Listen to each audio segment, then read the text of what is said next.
New game genre alert coming at ya. The yoyovania is making its debut soon, and it's called Pipistrello and the Cursed Yoyo. This looks exactly like my kind of game. We got platforming, puzzles, yo-yo tricks, mob bosses, collectibles, and a little bat named Pipit at the center of it all. Here's how the story goes. The Pipistrellos are the most powerful mob family in the city, and they completely control the flow of electricity. Because of this, your aunt, Madame Pipistrello, the head crime lord, has a big price on her head. Things go south when she's confronted by her rivals, and somehow her spirit ends up trapped inside Pipit's yo-yo, giving it special powers. Aside from this pretty interesting story setup, you can expect to explore the city's 4 districts, learning new tricks to get around more quickly, and ultimately defeat the crime lords that have disrupted your life. With over 1,000 screens to explore, Pipistrello seems like it'll be a pretty big game. It does have an open world portion with different boss dungeon areas. The game is heavily inspired by the early Zelda games, and you'll use your yo-yo to interact with different gizmos in the environment, like cranks, levers, and fans.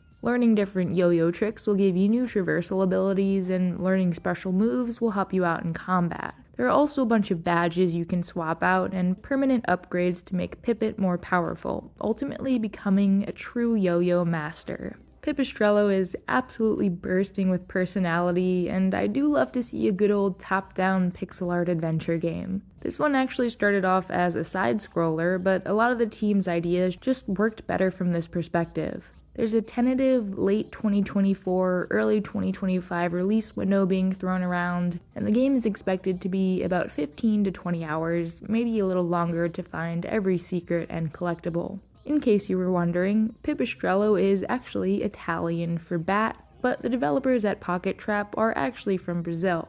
If you want to hear more straight from one of the devs, I did find a nice interview with them, and I've put a link to it in the description. You might know of their first game already, Dodgeball Academia, which is equally as chaotic and wacky. I do love the idea of a sports RPG, so I'm gonna have to add this one to my wishlist too. And I can't talk about a yo-yo game without bringing up the recently released Penny's Big Breakaway, a 3D platformer full of yo-yo spinning action. I recently played the demo, and there are so many movement options that you can chain together to get around, super cool. And I love how this little toy can be used in so many creative ways in both 2D and 3D spaces. It's so simple yet inherently fun, and if you've ever picked up a yo-yo in real life, surprisingly complex. The other game Pipistrello reminds me of is Mina the Hollower, the upcoming game from the creators of Shovel Knight. In this one, you'll play as a mouse who can burrow under the ground and who wields a whip that can actually be used in a way that's pretty similar to Pipit's yo-yo.